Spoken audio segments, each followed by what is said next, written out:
बिलं काढलेले दाखवेल, मग हे तुम्हाला आहेत ना सोर्सेस खायला? तुमच्या ज्या तारा टाकलेल्या आहेत त्याचं लाईफ किती आहे, त्या कधी तुम्ही बदलल्या पाहिजे? मला अजून बदलताना पाहिलेल्या नाही, पण तुम्ही बदललेल्या दाखवतात. हे सोर्सेस आहेत तुम्हाला? हे सगळे सोर्सेस कडे आम्हाला दुर्लक्ष करायचं आहे. पण जिथे शेतकऱ्यांची लूट होणार नाही याची काळजी तुम्हाला घ्यायची आहे. मला असं वाटतं की आता पहिल्याच दिवशी जास्त डोस होऊन जाईल. अजून भरपूर विषय आहेत आणि बाकीच्या नाही अजून थोडस घ्यायचं आहे. ही मीटिंग MSCB ची फक्त घेण्याकरता मी 3 तास 4 तास दिलेले. आपली वेळ 11 वाजेला स्टार्ट झाली, 11:30ला आपल्याला 3 वाजेपर्यंत वेळ. सगळ्यांना विनंती आहे, ज्याचा प्रश्न असेल त्याचा 100% ऐकला जाईल. सविस्तर माहिती मी दोघं तालुक्याची अधिकाऱ्यांसमोर तुमच्या समक्ष पत्रकारांच्या समोर मांडलेली आहे. ज्यालाही तुमची समस्या मांडायची असेल, इंडिव्हिज्युअल असेल, सार्वजनिक असेल, गावाची असेल, मला सांगितलेले याच्या व्यतिरिक्त असेल, तुमच्या जवळ माईक येईल. कोणीच गडबड करायची नाही. तिथूनच त्यांनी 2 मिनिटात त्याचा जो काय प्रश्न असेल तो, तुमचं नाव, तुमचं गाव, या गोष्टी इथे मांडायच्या आहेत. याच्या व्यतिरिक्त जास्त पांचटपणा करायचा. तर अशा पद्धतीने आपलं नाव गाव सांगून तेवढा फक्त प्रश्न मांडायचा. 7 महिन्यामध्ये अप्पा माईक घर पाडलं. नगरपालिकेचा बखळ दाखला मी घेतला. घर पाडण्या अगोदर माझे 2 मीटर होते, एक मुलाच्या नावाने एक माझ्या नावाने. साहेब ग्रामोपाध्याय साहेब 2 मीटर होते, मी दोघं काढले, बाजूच्या भिंतीला ठोकले. मिस्त्रींना त्या 2% करता राज्य सरकारचा एवढा मोठा निर्णय का सोलर करून द्यायचा? पण राज्य सरकारचा जो काही कायदा असेल, GR असेल, त्या GRच्या आड लपून मी जे पहिले शब्द प्रयोग केला की एखादी त्याच्यातली चूक शोधून जिथे मला पैसे खाता येतात त्याच्या आड लपून शेतकऱ्यांची लूट करणे, हे जे काही धंदे हे मी आमदार किशोरप्पा म्हणून सहन करणार नाही. जर तसं झालं तर त्याला रस्त्यावर तुडवेन. लुटमार चालणार नाही. लुटमार करायला तुम्हाला आहेत का स्कोप की जिथे कोणाचंच लक्ष नाही? जे मी तुम्हाला सांगितलं की ट्रॅक्टर तिथं पाठवलं पाहिजे, ट्रॅक्टर मध्ये ट्रान्सफॉर्मर आणला पाहिजे, तो झाला की तुम्ही 24 तासात दिलं पाहिजे, तो ट्रान्सफॉर्मर नवीन दिला पाहिजे. याच्यात तुमच्या इतकी चोरी कोणाचीच नाही. हे सगळं खायचे मार्ग आहेत. आम्ही ट्रान्सफॉर्मर आमच्या वाहनाने घेऊन जातो, आमच्या वाहनाने घेऊन येतो. आम्ही तुम्ही बोगस ऑइल टाकून दिलेला ट्रान्सफॉर्मर नवीन म्हणून आम्ही घेऊन येतो. याच्यात सगळे तुमचा मेंटेनन्स तुम्ही रीतसर कागदावर दाखवून लाखो रुपयाची लूट शेतकऱ्यांची राज्य सरकारची करतात. पण ह्या लोकांना आणि मला माहित नाही म्हणून ते चाललंय. त्याच्यात खाणं आम्हाला काही गंभीर नाही, पण डायरेक्ट जर का शेतकऱ्याची लूट होणार असेल तर ते आम्ही सहन करणार नाही. तुमचा इलेक्ट्रिक पोल लोखंडी पोल, त्या लोखंडी पोलला तुम्हाला दरवर्षी पावसाळ्याच्या आधी 4 फूट खोदला पाहिजे. त्या जंगला असेल तर त्याला पॅच मारले पाहिजे, म्हणजे त्याचं लाईफ वाढेल. पण मी माझ्या 56 आहे, 57 चालू उभा आहे. या 56 वर्षाच्या इतिहासात एकही लाईनमनला मी इलेक्ट्रिक पोलला पॅच मारताना पाहिलेला नाही. एक ट्रान्सफॉर्मर आहे. आता मी उदाहरण सांगतो तुम्हाला. पाण्याच्या पुरवठा योजनांच्यासाठी राज्य सरकारचा GR काढलेला आहे. तुम्हाला आधी सूचना दिलेल्या आहे की 100% पाणी पुरवठा योजना या गावठाणावर गेल्या पाहिजे, जेणेकरून त्यांना 100% पाण्याचं वितरण झालं पाहिजे. असे अनेक गावं अजून आहेत. माझी जाणवली की तिथून 4 गावांचा पाणी पुरवठा त्या ठिकाणावर होतो. तुमचं गावठाण तिथे गेलेलं आहे. निर्मलच्या पिढीवरून गावठाण तिथे गेलेलं आहे. फक्त न जोडल्यामुळे आमचे 4 गाव आहेत ज्यांना रेग्युलर पाणी प्यायला मिळालं पाहिजे, त्यांना अजूनही पाणी मिळत हे न करण्याचं कारण काय? सेम परिस्थिती डोंगरगावची आहे. त्या डोंगरगावच्या जर का तिथलं आमचं खडकदेवळा धरण आहे, त्या खडक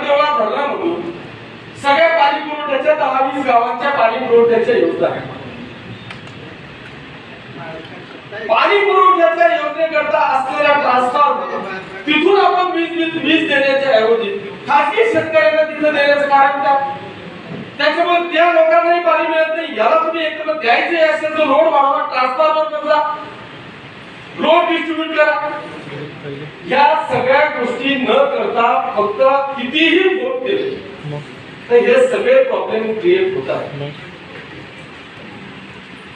आता शहरामध्ये मग ती नगरपालिकेची आणि तुमची काय परिस्थिती आहे मला क्लिअर कट माहिती आहे. पण आता शहर वाढतंय, तुम्ही ट्रान्सफॉर्मर बदला, लोड वाढवा, पोल द्या.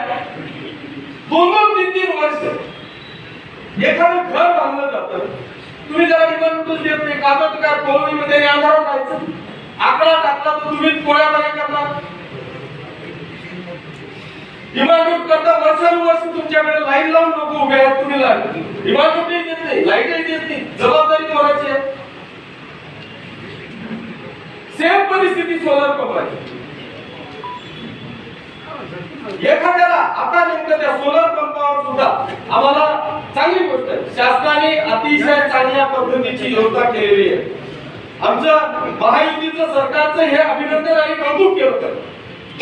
त्या संपूर्ण महाराष्ट्रामध्ये सोलर ह्या विषयावर अतिशय जनजागृती होऊन सोलर पंप असेल किंवा सोलरच्या संदर्भातल्या ज्या काही गोष्टी असतील त्या अतिशय चांगल्या पद्धतीने चाललेल्या आहेत.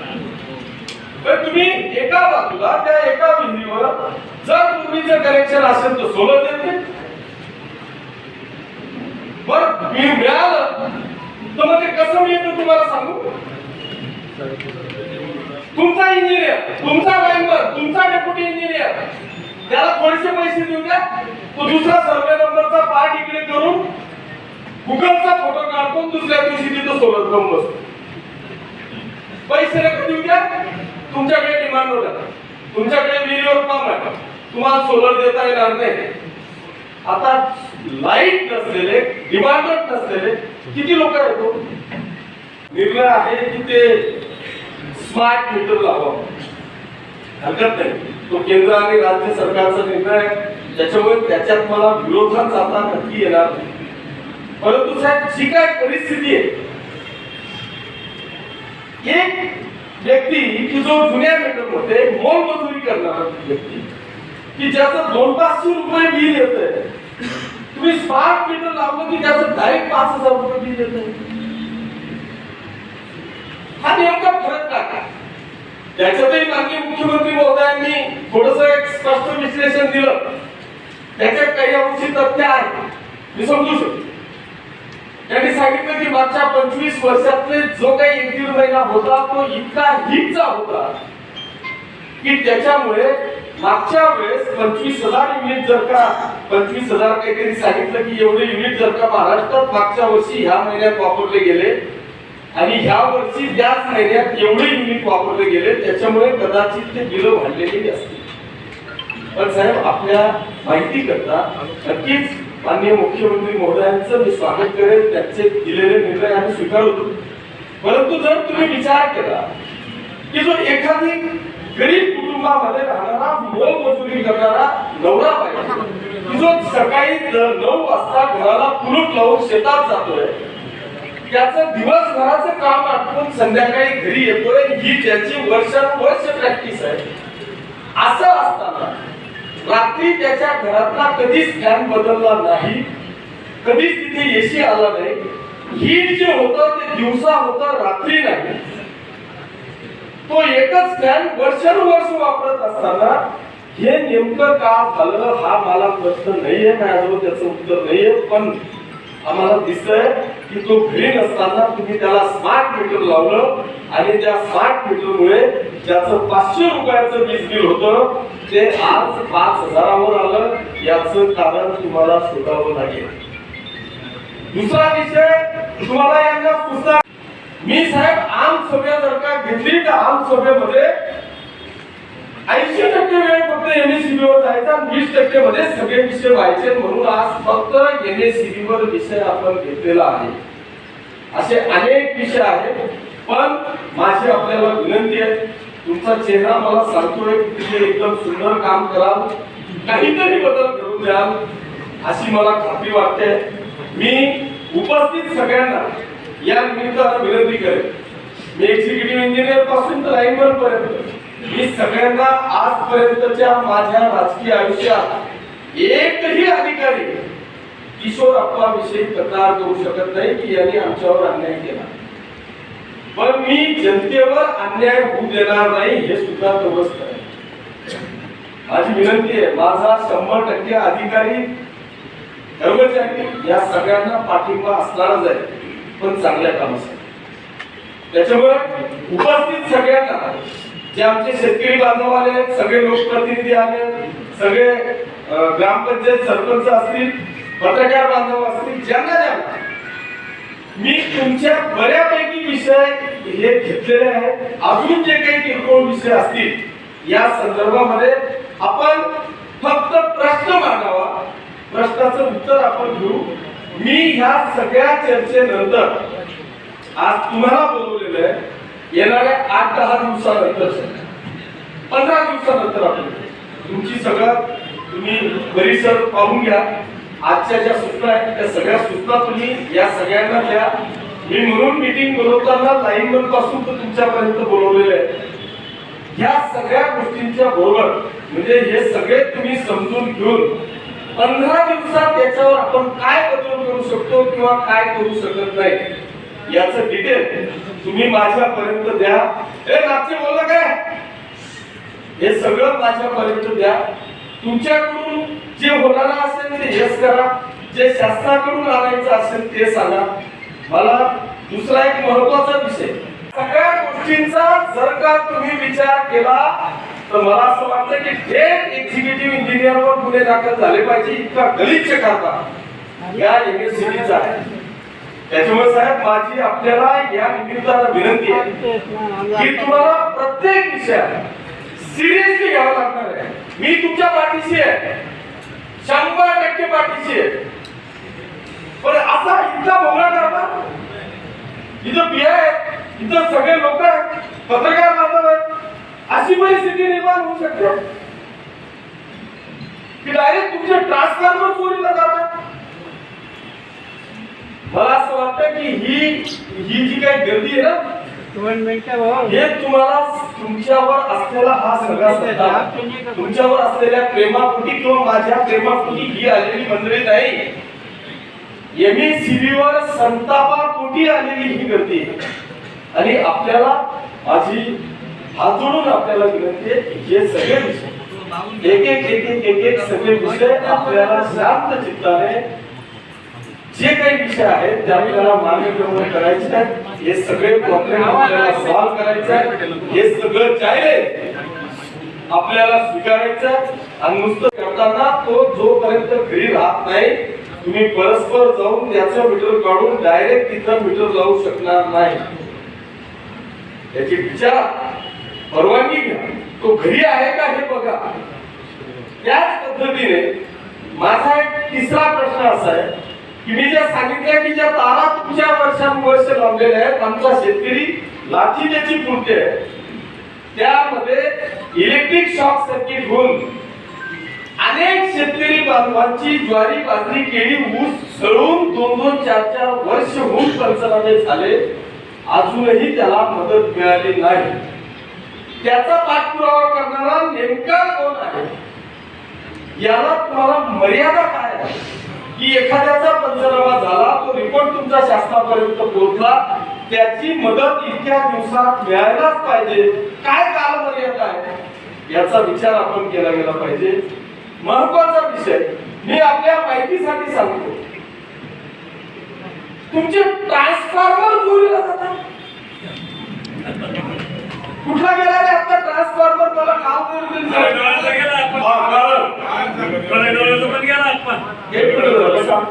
काय करतो तुमचं लाईनमन इंजिनियर, ट्रान्सफॉर्मर चोरीला जातो. जर ट्रान्सफॉर्मर चोरायचा असेल तर त्याच्यात 100% तुमच्या लोकांचा हात आहे, म्हणजे आहे. जोपर्यंत सबस्टेशन मधून तुम्ही लाईट बंद करत नाही तोपर्यंत तिथला व्यक्ती ट्रान्सफॉर्मर खोलू शकत नाही. ट्रान्सफॉर्मर खोलून तो एखाद्या गाडीत जात नाही तोपर्यंत तुमचा लाईनमन, तुमचा इंजिनियर, तुमचा एक्झिक्युटिव्ह इंजिनियर याची काय जबाबदारी आहे त्याच्यावर त्या रिजन मधल्या जिथला ट्रान्सफॉर्मर चोरीला गेला तिथला लाईनमन, जेई, डेप्युटी इंजिनियर यांच्यावर तुम्ही आजच्या आज एफआयआर दाखल करणार आहात का? हा माझा प्रश्न आहे, त्याच्यावर तुम्हाला उत्तर द्यावं लागेल.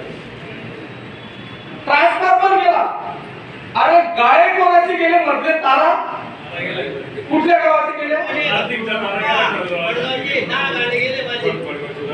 वडगावचे 10 गाळे 5 महिन्यापासून 10 गाळे चोरीला गेले. वायर तारा चोरीला जातात.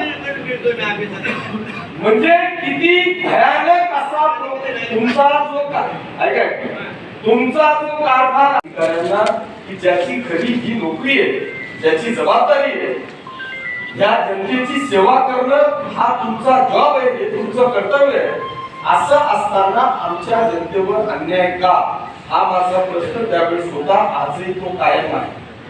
त्याच्यामुळे माझी आपल्याला या निमित्तानं विनंती असणार, मी तुम्ही नवीन असल्यामुळे अजून तुम्ही पूर्ण एरिया पण पाहिलेला नाही याची जाण मला आहे, परंतु याच्या करता मागच्या वेळेस गजानन माऊलींनी जय गजानन म्हणत म्हणत भेटून गजानन महाराजांच्या नावाखाली वर्षभर तो विषय चालला गेला. म्हणजे आमचा किती संताप बातमी फोन केला असेल त्या भौतिकून जय गजानन केलं की आमचा कार्यक्रम संपला. अशा परिस्थितीमध्ये ते वर्षभर रेटून गेलं. परंतु माझी आपल्याला विनंती आहे, मी तुम्हाला आज माझं व्यक्तिगत तुम्हाला एक कारण सांगतो. आज जर का परिस्थिती पाहिली, पाचोरा आणि भडगाव तालुक्यामध्ये सगळ्यात जास्त वीज बिल देणारा ग्राहक कोण असेल तर ते मी. माझी नर्मदा ऍग्रो इंडस्ट्रीज म्हणून नांद्याजवळ 8 दिवस झाले ट्रान्सफॉर्मर जळालेला आहे. तो मला सांगून मी तुमच्या अधिकाऱ्याला जोपर्यंत फोन करत नाही तेव्हा तो मला सांगतो की माझ्याकडे आजपर्यंत रिपोर्ट आलेला नाही. म्हणजे कायद्याने मी अधिकार गमावून बसलो.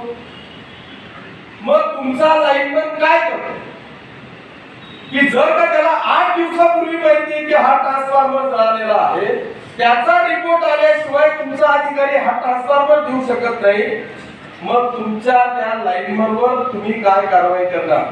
जर ट्रान्सफॉर्मर जळाला हे एखाद्या आमच्या शेतकरी बांधवाने तुमच्या लाईनमनला सांगितलं आणि त्यांनी त्या मिनिटाला तुमच्या अधिकाऱ्याला जर का रिपोर्ट केला नाही आणि त्यांनी रिपोर्ट केल्याची नेमकी काय नोंद तुमच्याकडे असणार आहे, तो किती वेळात तुम्हाला ट्रान्सफॉर्मर देऊ शकतो, या सगळ्या गोष्टींचा वहापोह तुम्हाला माझ्या भाषणानंतर या सगळ्या गोष्टींचे खुलासे करायचे. नगरपालिकेने पावसाळ्याच्या आधी सगळे नाले साफसफाई केली पाहिजे की जेणेकरून गावाला पाण्याचा विळखा होऊ नये. सेम परिस्थिती एमएससीबीची आहे की तुम्ही हे एमएससीबीचं काम त्यावेळेस अशा पद्धतीने केलं पाहिजे. या सगळ्या गोष्टी असताना सुद्धा दरवर्षाची 30 प्रॅक्टिस असताना सुद्धा पाऊस आला की लाईट का जाते, हा 100% प्रश्न आपल्या सगळ्यांच्या समोर आहे. दुसरा एक महत्त्वाचा विषय की आज ट्रान्सफॉर्मर उडाला, ट्रान्सफॉर्मर जळाला की तुमची जबाबदारी आहे की ते 24 तासाच्या आत तो ट्रान्सफॉर्मर दिला गेला पाहिजे. आमची अशी परिस्थिती आहे, तुमचा कायदा एमएससीबीचे नियम असे म्हणतात की तुमचा जर का ट्रान्सफॉर्मर जळालेला असेल तर तुमच्या टीमनी त्या ट्रान्सफॉर्मरवर गेलं पाहिजे. तुमच्या लोकांनी तो ट्रान्सफॉर्मर त्याच मिनिटाला खोलला पाहिजे. तुमच्याच वाहनाने तो ट्रान्सफॉर्मर तुमच्या एमएससीबीच्या सबस्टेशन पर्यंत आणला पाहिजे. तुमच्या वाहनाने तो ट्रान्सफॉर्मर दुरुस्त करून तिथे जाऊन तो ट्रान्सफॉर्मर 24 तासाच्या आत बसवला पाहिजे. हा तुमचा कायदा सांगतो. पण तुमचे लोक आजपर्यंत इथे बसलेल्या शेतकऱ्यांसह मी तुमचा सांगतो 99% तुमचे लोक तो ट्रान्सफॉर्मर खोलायला येत नाही. एक तर पहिली गोष्ट म्हणजे तुमच्या या सगळ्या ट्रान्सफॉर्मर वितरणच्या अधिकाऱ्यांच्या सूचना खालच्या लाईनमन लोकांना असतात की जोपर्यंत मी सांगत नाही तोपर्यंत रिपोर्ट पाठवायचा नाही. 1 मिनिट जरी लाईट गेली ना तर 25,000 रुपयाचं नुकसान. मग एवढा रेग्युलर कस्टमर 25 लाख रुपयाची वीज बिल देणारा कस्टमर तुम्हाला इतका त्रस्त असेल आणि तुम्ही जर का त्याच्या समस्येकडे दुर्लक्ष करणार असाल आणि ही परिस्थिती माझी असेल तर आम जनतेचं काय, हा प्रश्न आपल्या सगळ्यांच्या समोर आहे. बरं, दुसरा विषय, फक्त नाटक काय चालतं दर पावसाळ्यात तुम्हाला कारणच पाहिजे, फक्त आलं वादळ की गेली. मग आम्ही करतो काय, तुम्हाला 2 महिने आधी मेंटेनन्स करता सगळ्या प्रकारच्या सुविधा असताना 2 महिने आधी आम्ही काम करतोय. नगरपालिका असेल, एमएससीबी असेल किंवा कुठलेही डिपार्टमेंट असेल, यांना मिनिमम 20 लाख रुपये मॅक्सिमम 25 लाख रुपये दरमहा वीज बिल येते. याच्याकरता खोडके साहेबांनी सांगितलं त्या गावठाणावर आपल्याला वीज बिल आहे, त्या ठिकाणी खोडके साहेबांनी सांगितलं की त्याला लोड येतोय, मला माहितीवरून त्या अमुक काहीतरी करावं लागेल, मी त्या सबस्टेशन वरून केबल मंजूर करावी लागेल. ती केबल मंजूर केली, रेल्वे मंजुरी देत नाही, त्याची परवानगी आणली, ती केबल टाकली. अजूनही त्यांच्या सांगितल्याप्रमाणे सगळ्या सोयी सुविधा केल्यानंतर सुद्धा अजून माझा ताप संपलेला नाही, उलट वाढलेला आहे. आणि तो कसा पाहिजे तुम्हाला त्याचं डिटेल, गाडीत ड्रायव्हर आहे कारण मी तुमच्या खालच्या सगळ्या अधिकाऱ्यांना नुसती वॉर्निंग नाही, यांची युनियन आहे याच्यावर कारवाई केली की मग तो माझ्या विरुद्ध काय करेल, तुमच्या विरुद्ध कोणाला येऊ द्या, आमदार म्हणून माझ्या सहित ही जनता तुमच्या सोबत चांगल्या कामासाठी 100% उभी राहील. पण कोणत्या तरी युनियनला, वायरमॅनांची युनियन आहे, त्याला कारवाई केली की मग ते उपोषणाला बसतील. या इंजिनियर लोकांची युनियन आहे, याच्यावर कारवाई केली की मग ते उपोषणाला बसतील. अरे बसू द्या ना, आम्ही तुमच्या सोबत आहे चांगल्या कामासाठी, लाईनमन पासून एक्झिक्युटिव्ह इंजिनियर पर्यंत. जर तुमच्यावर अन्याय झाला त्याच्याकरता आम्ही सगळेजण तुमच्या बरोबर आहोत. पण जर का आमच्यावर अन्याय होत असेल तो तुम्हाला लक्षात आल्यानंतर सुद्धा जर का तो अन्याय दूर करणार नसाल तर त्यांच्या पहिले एक पाऊल मी तुमच्या ऑफिसवर येईल. तर ह्या सगळ्या गोष्टींचा मला असं वाटतं की आपण सखोलपणे प्रचंड आभार फाटलेला आहे. म्हणजे जर का साहेब अशी परिस्थिती आहे, तुम्ही शेतांमध्ये जा, एक राऊंड मारा, तुम्ही शेतांमध्ये राऊंड मारा. अहो अशी परिस्थिती आहे, 2-2, 4-4 वर्ष आमचा शेतीचा नांगर चालतोय, तो शेतकरी बैलाला चाबूक मारत असताना त्याची काठी त्या ताराला लागते. 2-2, 5-5 वर्ष तुमच्याकडे तक्रारी करून सुद्धा तो ताराची किंवा त्या वायरी तुमच्याकडून ओढल्या जात नाही. आमच्याकडे इथे एक्सप्रेस टावर साहेब 33 अकराची वीज, 11 केवीची वीज, गणपती मंडळ बसतंय. आमचा एक पोरगा शॉक लागून तिथे हात लागून तो मुलगा वाढतोय. अशी परिस्थिती तिथे आहे. तुमच्या या 11 केवीच्या लाईनी आमच्या घरावरून गेलेल्या आम्ही सांगतो तर त्याच्याकडे तुमच्याकडे तरतूद नाही. बंद करायची लाईन, बंद करायची प्रोव्हिजन नाही, त्याच्याकरता आर्थिक तरतूद नाही. मग याच्याकरता काय त्या घरवाल्यांनी करायचं? तुम्ही सिस्टीम मध्ये लाईन टाकलेली नाही. आज अशी परिस्थिती आहे की प्रत्येक ट्रान्सफॉर्मर वर गेला फ्यूज टाकायला, मला एक ट्रान्सफॉर्मर असा दाखवा किंवा एक तुमची ती पेटी असते, एक पेटी मला जर तुम्ही दाखवून दिली ना पूर्ण मतदारसंघामध्ये की तिथं लाईन पण गेला, त्याने फ्यूज उघडलं, त्याचा फ्यूज टाकला, पेटी पॅक केली आणि चाबी घेऊन घरी गेला. असं जर का एक उदाहरण दिलं ना, मी गुलाम नाही, आमदारकीचा राजीनामा देत आहे. ही जबाबदारी तुमची नाही. अरे सर टीव्हीवर जर पाहिलं तर डिओ टाकायला गेलं ना तर आमच्या पायातलं बूट त्याला भागून तो डिओ टाकलेलं सगळे टाकून जाता. एक लाईन मग तुमचं काम करत नाही, तो शेतकरी 99% शेतकरी काम करतो.